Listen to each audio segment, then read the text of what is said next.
Hello guys, and welcome to another video. Today we're going to be doing a Civ tier list for Age of Empires 1 Definitive Edition. Now, a lot of this is going to be my opinion. Keep that in mind. Second off, I'm going to leave a link in the description so you can fill this out yourself. Maybe share a screenshot of it with the community in the Discord, or anything like that. You can also talk about it in the comments. I'd love to hear your feedback. So a couple of prereqs are going to be one. This is specifically for 1v1s, and that being said, it's going to be across all your standard maps, although I will weight islands a little bit lower, because if we put islands at the same tier as, say, the more common 1v1 maps, I think certain civs are going to kind of dominate this in ways that I don't think are generally accepted. So again, those heavy water maps like Narrows, maybe even in 1v1 settings, where, water civs are just going to dominate, that's only going to be part of the story. We're still going to say, it's about consistency across every map. So that being said, let's dive into it. Again, I don't have a script for this per se, but, we can give this a whirl. So first, we're going to start with the S tier. So S, essentially just stand out, most consistent, best civs. First, I'm going to put Shang. And I think that's kind of self-explanatory, but I will explain, because again, that's the point of this video, right? Well, what's the point of doing this without explaining it, right? Shang gets the eco bonus of 40 food vills. That is by far one of the best eco bonuses in the game. You get it from the start, Stone Age, and on. It is just instant. You don't have to do anything to work for it. It doesn't have any crazy prereqs. You just go with it. It works. You're happy, right? That's just clearly a huge advantage over most other Civ bonuses. And well, I think it's got a great Bronze Age and again the Iron Age inevitability, where if you play it right, you should have more vills in your opponent. So flooding your opponent with Shang Scythe fully upgraded should be a decent win con at the end. But again, it's all about the Stone and Tool Age accumulating advantages, and Shang does that just at the top there. There are a couple other S tiers though. First off, I'm going to just place Yamato. Again, we're considering all maps, and so because of that, its water bonus is by far the best. The HP on the ships is just so critical. It is, you start winning from the first scout ship combat, right? The first scout ships compete, and you win. It is just simply the best, right?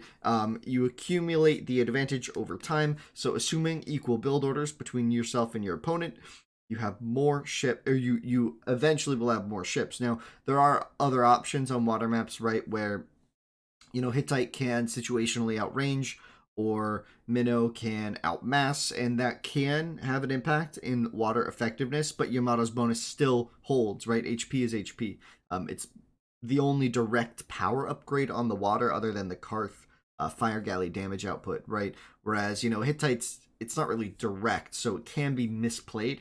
And because of that, it's not going to be S tier Civ here. But anyway, Yamato, S tier, as well as having a very versatile eco bonus, although not as strong as others.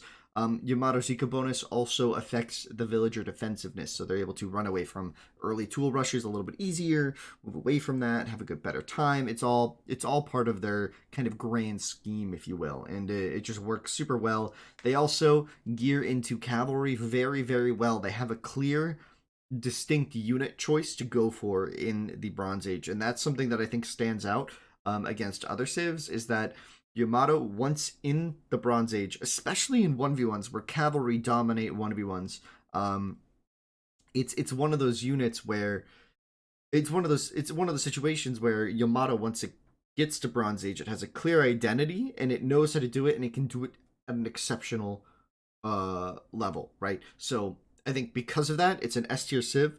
It's versatile, it works on every map, and it's just by far the most consistent, best 1v1 Civ, along with the other two S tiers. Speaking of which, the final S tier I will place is going to be Roman. Now, Roman's an interesting one, and I could see where people disagree and place it at an A, but I'm going to keep it as an S, because again, this is my opinion, so I definitely keep it as an S, because, oh man, where do we begin with Roman? There are a couple things it does just better than any other Civ. First off, its eco bonus is not to be trifled with. The cheaper buildings directly influences the Civ's power, right? It's a direct bonus that just works so effectively. It's typically realized by having an extra building by the time the tool age comes in, and that is something not to be trifled with. An extra building. A lot of times, players use that to have a barracks down. 2 barracks down in your opponent's base as soon as you get the tool is a very powerful thing to have. But usually, civs that do that are sacrificing something back at home, like maybe their villas aren't as spread out and diversified amongst different resources, right? Roman essentially gets a free building, so they get that extra barracks on the front, or it could be an extra pit on the back, a granary on some different berries. They can run some vills out, just spread out their eco, making them a lot safer, as well as or more powerful on the offensive with the extra barracks and clubber production, before they hit tool even. If they have a good map, you're going to have 2 barracks producing clubbers on your way up to tool, whereas most civs are only going to have 1 and then maybe finish the second barracks in time. It's like one of those things where it depends on how much you invest. There's so much variance between maps that are played that it's kind of a generally speaking thing about Roman having the extra building, which again, super powerful in my opinion. Now, those are my S tiers. We could talk about something, and that's why I think they're S tiers. I think there's kind of a commonality there, and that is accumulating advantages in the Stone Age. And that's something that Yamato does the worst, but it has the best tool in Bronze Age for every map. So I think it kind of is kind of the oddball here, but generally speaking, they each have an eco bonus that is effective from the start of the game, right? Yamato, faster moving vills, that's a very real eco bonus. Shang, cheaper vills, that's a super real eco bonus. And Roman, cheaper buildings, super real eco bonus. And on top of that, they all have a late game unit that they should be going for. It's clearly identified by their tech tree. Now, Shang, little awkward there, but fully upgraded scythe is no joke. They get horse archers, no joke. It's just a good combo for them. Granted, they can struggle against against other civs in the Iron Age. The fact that their bronze tech tree is so open makes them so strong. Roman, it's pretty obvious. Legion, scythe, siege, they get it all. They get everything you want in a 1v1. They can close out a game in a number of different styles, although, to be fair, all 3 of these civs are so strong and dominant that they typically win games in the Tool Age, and because of that, they are in a class above the rest. So we'll move on. Move on now. We'll talk about Venetian being an A-tier civ. This might be a bit controversial. I don't believe it is, though. I think it's pretty much accepted that Venetian is a great civ. Considering we're talking about all maps, although Islands is weighted lower, considering we're talking about all maps, you have to put Venetian at one of the top tiers. It has an eco bonus, again, as soon as the game starts. You're not really realizing it, but 2 minutes in, you start chopping your strags. There you go. I mean, or what is it? Not even 2 minutes in. And 1 minute in, you're chopping strags. Are you kidding me?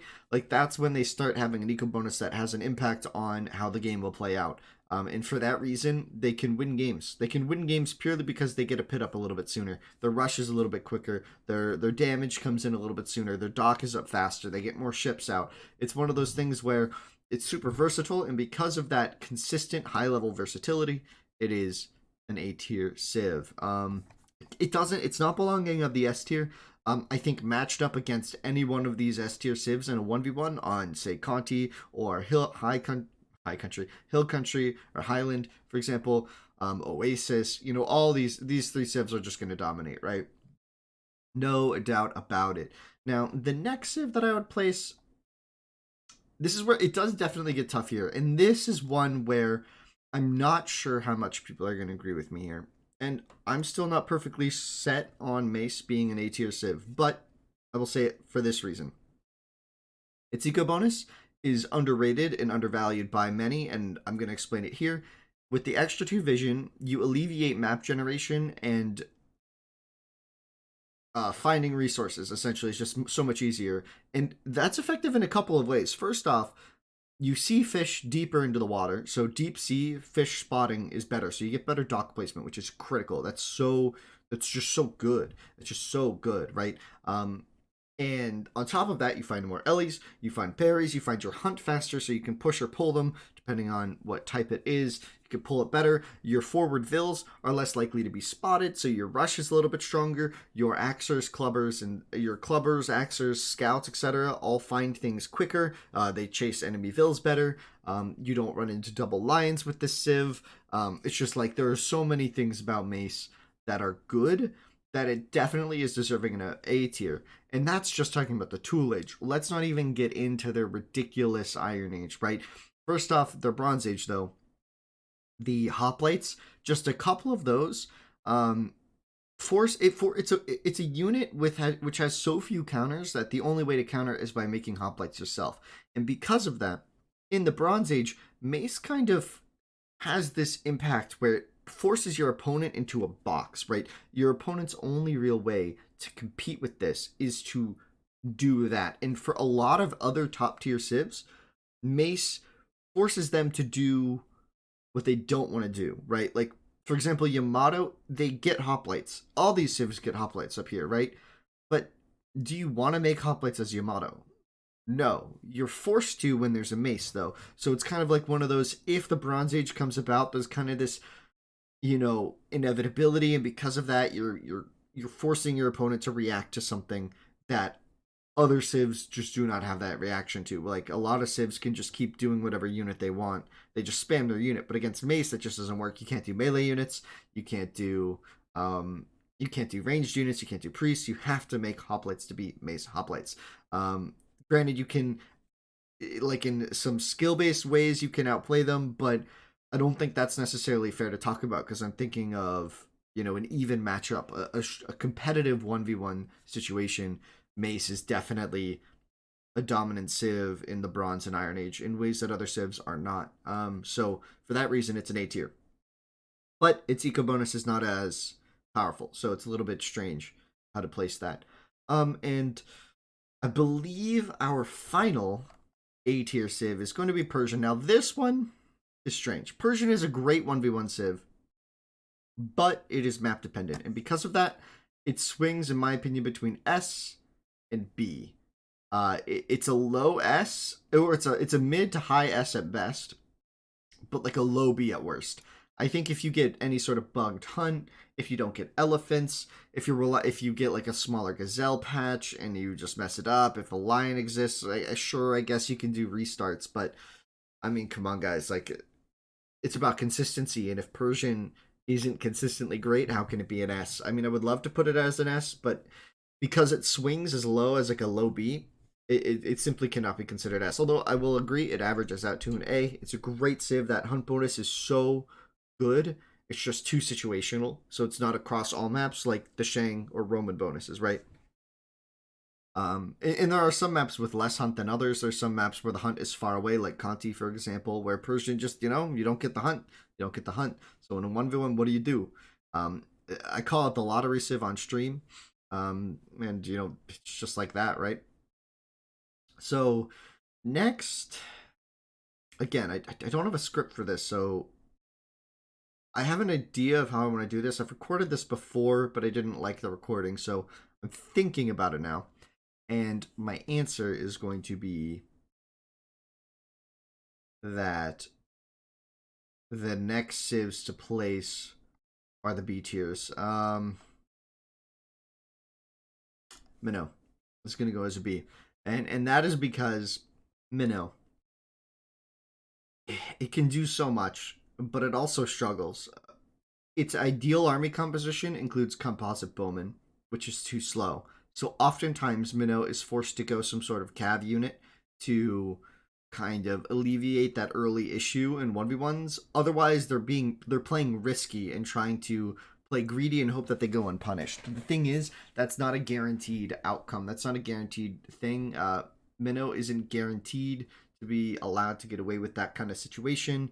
Its eco bonus on the water is good, like the cheaper fishing boats, and the cheaper ships is a good military bonus, but it doesn't have the same impact as the Yamato HP, and for that reason, it's just not as good.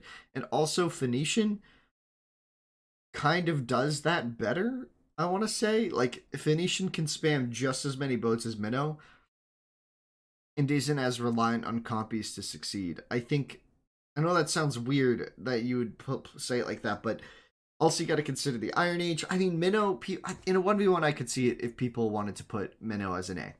Like, I would happily agree with Minnow being an A, but because I think compies are too slow for 1v1s, um, on most maps, I think Minnow struggles. I think if there's no water, Minnow struggles, right? So on strict land maps, Minnow indefinitely is a civ that I just don't think is as deserving of an A as, say, Foe or Mace. That being said, I could still see it being a low A, but I'm going to place it as a high B here. Next is going to be a pairing of Hittite and Assyrian in the B tier. Now, I know you guys are going to say that they're different civs and they're different, but in a 1v1, there's a similarity to them that puts them directly in the middle. They have a great tech tree once they research the wheel. Before that, they have trouble even getting to the wheel, right? So I've seen and heard and I understand the argument that Axers into Bowman is a great rush strat. It is just subpar compared to Axers into Slings, especially when all those other civs that do Axers into Slings can still do Bowman, if less effective. They still have the Bowman option. So it's not like Hittite and Assyrian bring anything unique to the groupings above them. Assyrian has that great equal bonus of Yamato with the move speed on the Vils, but it's just not. It's just like one step too low. You know what I mean? It's just a little bit too rough, if you will. It just doesn't get there. And Hittite is the same, where like its Bowman are good, its CA are good, it dominates water maps, but we're talking about all maps. It's consistency across all maps, and Hittite just does not hit that mark that the other civs do. Right? It doesn't have the same Tool Age eco presence. It doesn't accumulate advantages over these other civs in the Stone Age just innately, right? Shang just innately has more food than Hittite. And that's just something that Hittite players, or not players, but playing as Hittite, you can't do anything about until, I mean, Bowman, maybe Wheel, maybe an Axe Rush, but like, you don't Axe Rush well. Like, you don't have a bonus in that, right? You're not Roman here with cheaper barracks. Like, you're not Yamato where you can run your Vils away. And same with Assyrian. Like, you don't have crazy good eco. You don't have anything to look forward to until the wheel. And because of that, these civs just struggle. I understand the argument that you can open cavalry in the Bronze Age in a 1v1 where that's present, but where Bronze Age becomes relevant. But because, like, if you're gonna make the argument that, oh, just do cav and then go to your ideal composition, right? Why pick these civs then? Why not do Mace and have unconvertible cav, or Yamato and do it better, right? Why not just open with cavalry on a civ that's good with cavalry, right? So they just simply, to me, just do not compete. Next, it's tough, but we're gonna do Sumer next, and I think this is where things start to get kind of dicey. But I think most people can agree we're definitely into the bottom half of the civs, for 1v1s. I'm gonna place Sumer and Palmy as the last two B tiers. They both.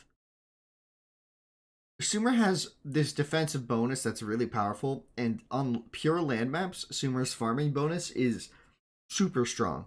I know a lot of people don't like it as much, and I don't like it as much as I like other eco bonuses because it's not as good, right? It's only one part of the economy, but I will say on land maps it is an essential part of the economy. So I don't know.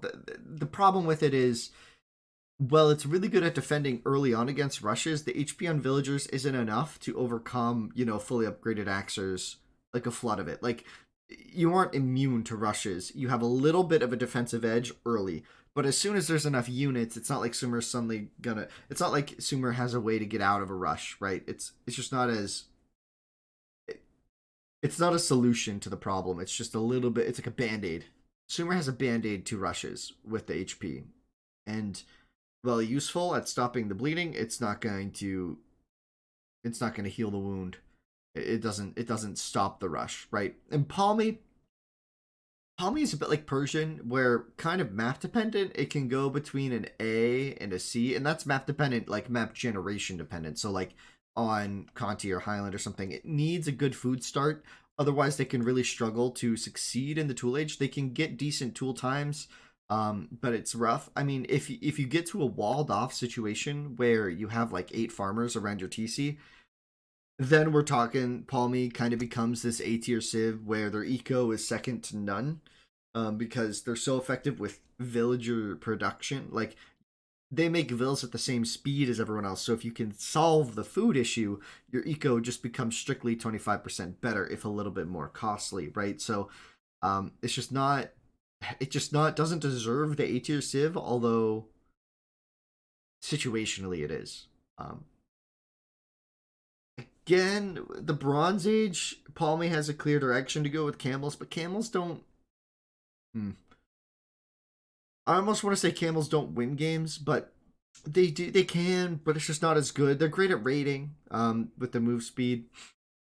And Sumer kind of has the same issue with Hittite and Assyrian, where you kind of just want to go CA with Sumer. I mean, you can go camel, but without the cav option, Sumer and Palm, well, not Palm, but these two civs definitely are just kind of lower down on the list there, for sure. Lower down on the list. And now we get into the Season Ds.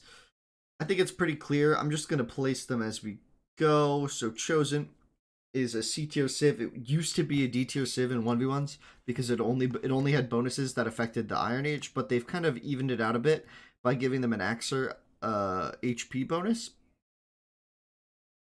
And I think that's okay, but I don't think it's very. I don't think it's enough to be a dominant civ. Sadly, Axers. This is gonna sound stupid, but Axers don't need HP, except they have this little bonus that helps them in the Axer War. But it's not like they have a speed bonus, which is kind of the point of Axers. Axers are a timing attack. You get in before your opponent's walled, before they're ready, before they have Stonewall, and you win the game. If you're in a long Axer War, which I think the only map that really happens on is Conti, or really messy games, maybe if you have a Rivers game with eco swaps across the river, like, I guess, but for the most part, this bonus is actually really kind of rough. The Axer HP just doesn't do it. Like, if it was Axer move speed, different level, right? We're talking a completely different situation. That would make it an A tier civ, but it's not. It's HP. A little more HP doesn't stop a death ball of slings. It just makes it a bit better. Like, you have this a slightly higher damage threshold. It's just not enough to compensate for the problems that Axers have. If it was one Pierce armor, we'd be talking something else. But they gave it HP, so it's just not that effective. Next with them would be, I would say, Greek. Greek here in a 1v1. It's got an eco bonus, and it's good on water maps. Its eco bonus being fishing ships gather more efficiently, because the move speed, right? That's about all Greek has going for them. They win water. Their go-to unit is really easily countered by archers, which a lot of civs do well. You'll notice a lot of the top tier civs have good archer tech trees, except for Roman. And so because Greek is relying on hoplites in the Bronze Age, I mean, they can do cav, but if you're gonna say, oh, why have a civ that's good on water that goes cav, what civ already does that? What civ does that better? That's Yamato. It just doesn't come close to Yamato, so why would it be anywhere near it in rank, right? And finally, really hurts me to say this, but Egyptian is a C tier civ. Again, this is not a team game list, just keep that in mind. Egyptian being a C tier, sadly, it falls into the same category as Hittite and Assyrian, where it's relying on the wheel before it gets any bonuses, really, effective bonuses. But even then, it's even more reliant on the wheel, right? Hittite and Assyrian at least have better bowmen, right? Like, something to give them an edge. Assyrian has an eco bonus that matters. Hittite has a dominant water unit that on islands maps or inland maps or river maps with crossings, Hittite can just absolutely shut down any civ, right? So it's situationally great, but Egyptian just, I guess when you get to CA, you're better than other civs, but all these other civs can beat you before that, right? So just because it's kind of like Greek, where, yeah, you can get to Centurions and Chosen can get to Legions, but all these other civs can still do those things, maybe not as effectively, but they get there better. They have better tech trees before that. So the timing window for Egyptian is just too late. It's too late. Even though its Bronze Age is sick and its Iron Age is pretty gnarly with the LA Archer Priest combo and Scythe on the front line. It's expensive, but that's a death ball right there. You cannot beat Egyptian LA Archer and Priest. They're just actually, I don't think there is a counter to that unit comp right now. Maybe Mace sense, but in a lot of games, Egyptian is just going to, team games at least, it's going to dominate. But again, there's a 1v1 list, so sadly, Egyptian goes down here. And then finally, Bab and Karth are the D tier civs. Again, Chosen will be down there if they didn't have 5 more HP on their Axers, but they have it. So Bab and Karth, I think they suffer from a similar problem, or from the same issue of just no eco bonus, no gimmicks that help them win a game, nothing valuable until the Iron Age. Even then, Bab only gets a tech tree. The stone mining and building HP is just so worthless. It's just so worthless. Even though you could say, oh, but you make slingers every game, isn't more stone better? But slingers are such an inconsequential cost on stone that it does not matter to have extra stone. The only thing that Babylon's stone income does is, I don't even think you can argue to take a Vil off. I don't think you can do 3 barrack slings with 1 Vil on stone with Babby. You still need 2 on stone. And because of that, it just, what do? You accumulate more stone? So when you get to bronze, you can build more towers. Or more wall tiles, I guess. Like, you can wall better. The wall HP is there, but it's not as good as Shang. Like, Shang just does this better. Like, strictly speaking, it is better than Babylon in every facet, right? It also has a decent tech tree, right? Like, even their Iron Age, like, you're going legs, but every other Civ does Legions better. Except for, I guess, Assyrian and Persian, but, like, these Civs have something else to do. Babylon has nothing to do except for Scythe and Legions and Cats, okay? But, like, those are some of the most niche choices in a 1v1, right? When the wood runs out, you could say, oh, they're a great, late game Civ because they get Chariots and Scythe, but okay, Hittite does that better, Shang does that better, and so many Civs just do that better. Sumer does that better, right? Palmy does that better, right? Like, they're just Civs that do everything Babylon does with direction, with eco bonuses. So Babylon is by far one of the worst Civs in a 1v1. And next to that is Carthaginian. And, yeah, Carthage. I'm sorry, guys, but even though we just had a tournament on Carth, it is not... It's okay. In a mirror, it's fun, but against other Civs, if there's a Civ imbalance, Carth is just by far garbage tier. Its army bonuses don't matter until Iron Age, except for camels and hoplites. Camels and hoplites that are just super countered by everything. So I guess super situationally, Karth can kind of force people into a box with like a camel and a hoplite comp, but a wall and a priest defeat that army. Archers defeat that army. And so many Civs do everything that Karth does better. Its real power comes in the Iron Age, but in a 1v1, that's such a rare thing to have. It's only going to be effective if it's given all of these very specific prereqs. And because of that, it belongs in the bottom. It's like you could consider it almost like Egyptian, but Egyptian at least is just blocked by the wheel before it becomes a great Civ. Karth is blocked by the Iron Age until it becomes a great Civ. Kind of like Greek and Bab, but I guess even Babylon gets some stone, extra stone, that's better. Greek gets faster boats. I don't know, it's just Karth sucks. These Civs are just garbage. True garbage. Like, if I get these in a 1v1, I'm quitting, right? If we're doing random 1v1, like, not quitting, obviously you'd play it, but you just know that if you're against a C tier Civ, maybe you have a chance. If you're against a B tier Civ, you have to be the better player. And if you're against an A or S, you have to be playing just light years better than your opponent. Or you have to have a god map compared to them in order to beat, Shang as Karth or Roman as Karth, Yamato as Karth. It's just not going to happen. It's just not going to happen. But anyways, guys, that being said, just the final remarks.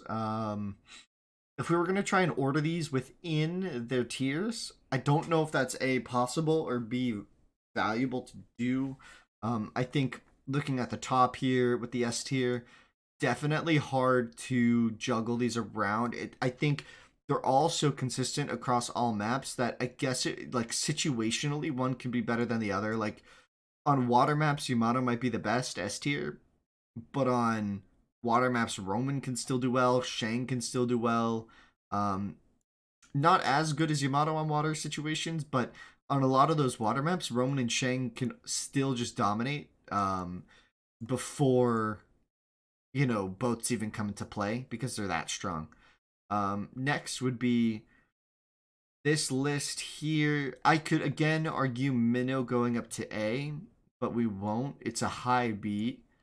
Mace again. Persian swings between low, like an S tier, and like a low B. Mace, I think, is just firmly an A tier Civ, but if someone said B tier, I would be like, okay. Venetian, I'm just going over the final ranks one more time, guys. So Venetian, yeah, it's an A tier Civ, a solid A, a solid A. These civs, I think, all require too much A setup or B prereqs to be consistent across all 1v1 maps. Palmy again goes between like an A tier and a low C based on maps. Sumer's bonus just doesn't always work. Hittite and Assyrian not having slingers is just too rough in 1v1s. And Minnow, well, good. It's like you need compy tech. Otherwise, you're just doing Cav. And why you don't pick Minnow to go Cav? So it has issues in 1v1s for sure. Also with Cav having that one Pierce armor, compies are a lot less dominant than they used to be. So civs that naturally want to go cavalry anyway are just gonna win. It's kind of like Phoenician's issue, but Phoenician gets everything as well and just does it better than Minnow on land maps. Although the water domination that Minnow presents is always relevant, so it's a high B. Same with Hittite. Because it can dominate water maps, if we were doing islands or crossing maps only, Hittite suddenly becomes an S tier Civ. And in team games, Hittite's an S tier Civ, but not here. In 1v1, Hittite struggles without sling. So again, I think this is a full list here. If you look at any one of these civs and say, this guy against, if you pick any one of these civs and you imagine a 1v1 against a civ in the tier below, any of the civs in the tier below, I think you'd be happy with the matchup, right? If I'm Roman, I'm happy fighting these guys. If I'm Shang, maybe again Persian swings, but against Mace, I'm happy with Rome. Shang, happy against these guys. Yamato, happy against these guys, right?